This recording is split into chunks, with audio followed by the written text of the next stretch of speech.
5,720 pounds, one owner, Grey Wolf 26 DBH, direct bath entry bunkhouse here at Haylett RV of Coldwater, Michigan with living room, super slide. It's alright. You know, overall, it's not bad.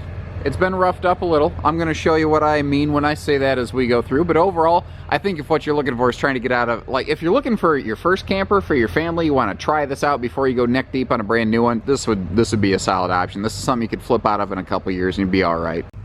Being a Cherokee dealer, and by extension a Grey Wolf dealer, you know, who sells the this trailer when it was new and sells this trailer every day today in its current generation, I know my way around it pretty well. I know what to look for, what's factory, what's not. Overall, it looks okay. Like I said, it's, if you bought a used car from this model year, it's gonna have a couple little bumps and bruises. That's kind of what we're looking at here. It was used though. It didn't sit there. It wasn't neglected. It wasn't ignored. So what do I mean by all this? Well, they sat on the sofa quite a bit, and unfortunately it looks like maybe they were horsing around or something like that, and the little sofa here split. Unfortunate, you know. Is it the end of the world? No, not really. It's just kind of there. It's never really going to do anything to you. They got their money's worth out of that original factory mattress. There's not a, that thing's like, there's not a lot of that thing left right there. But in a lot of instances, people will often replace mattresses in used RVs. Beyond that, like what it, oh, the, let me back up. The bedroom window shade here, it just popped, it needs restrung, but the shade itself is in decent shape.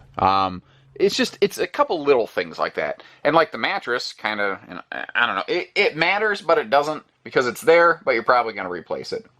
Central air, cabinet ducted heating, means you'll stay comfortable in the summertime, and in the spring and the fall, you'll have your heat source, obviously, your propane furnace, but it means that this is carpetless, easy cleaning, and there are not heat vents in the floor to collect dirt and debris, which is a nice thing.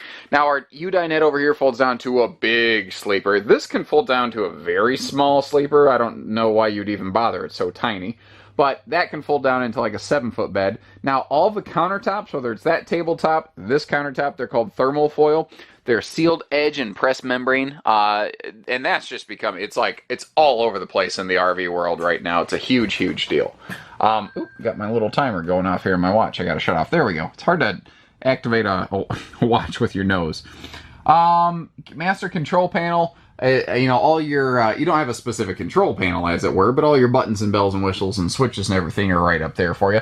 Big farm sink and that sprayer faucet. And that was a couple years before a lot of campers in this class were doing it. Cherokee has really, especially in recent years, defined themselves as one of the biggest innovators within this category. They are always on the cutting edge of things.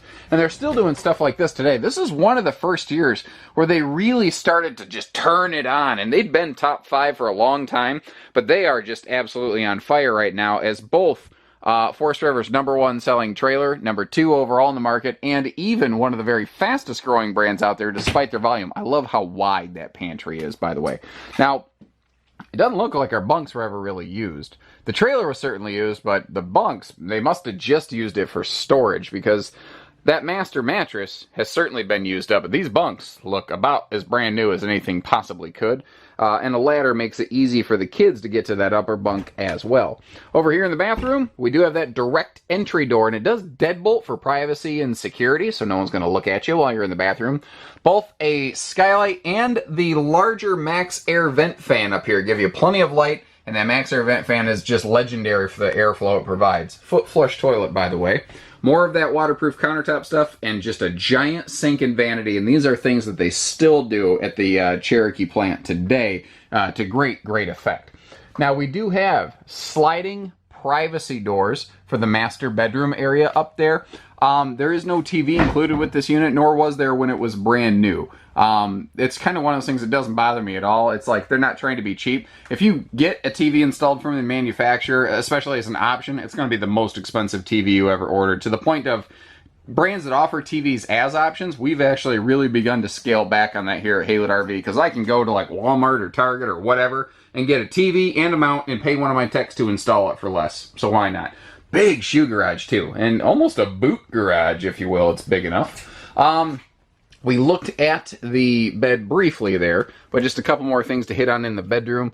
Like you can see, we've got the fully mirrored closet doors there, and they are full length, so there's not going to be a sharp corner to jab you. And if you feel like adding a TV, the mount's already up there. And you notice that's the same mount as in the living room, and you'll also find when we step outside, it's the same mount outdoors. And there it is. So if you choose to add a TV to the camper, it can float through 3 different areas. One TV could support multiple zones.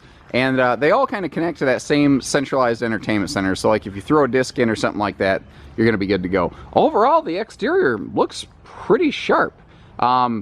They seem to have kept it clean and whatnot. There's no signs of harsh weathering or oxidation of the skin or anything. It was one of the first years where they started offering that little simple solar prep plug up by the tongue there.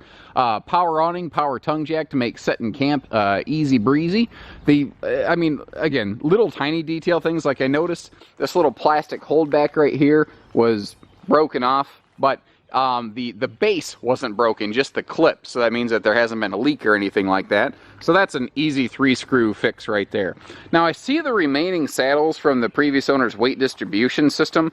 I don't believe the hitch is included with this. My guess is somebody probably forgot to take those off, and we're going to end up sending those to the customer later on here. They bought a big 2-slide Jayco bunkhouse here from us, so evidently they just wanted to go bigger. Maybe they used the bunks more than I think they did, but it certainly doesn't look like they used them much. Did you notice behind the sofa there was that big like shelf? That's because there's an entire like box storage space back there, and there's even bonus storage below the bunks back here. Outside shower, really kind of a whole centralized connection point back here. All your park, water, cable, electric, all that stuff. Roof is fully walkable. 2,800 pound rated, or some more than enough basically.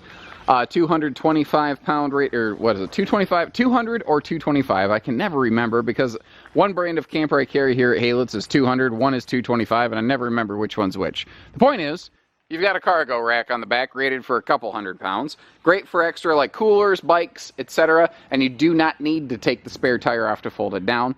And we have that direct entry bathroom door right there that we saw on the inside, which these are awesome for cutting down on dirt and foot traffic track through the camper.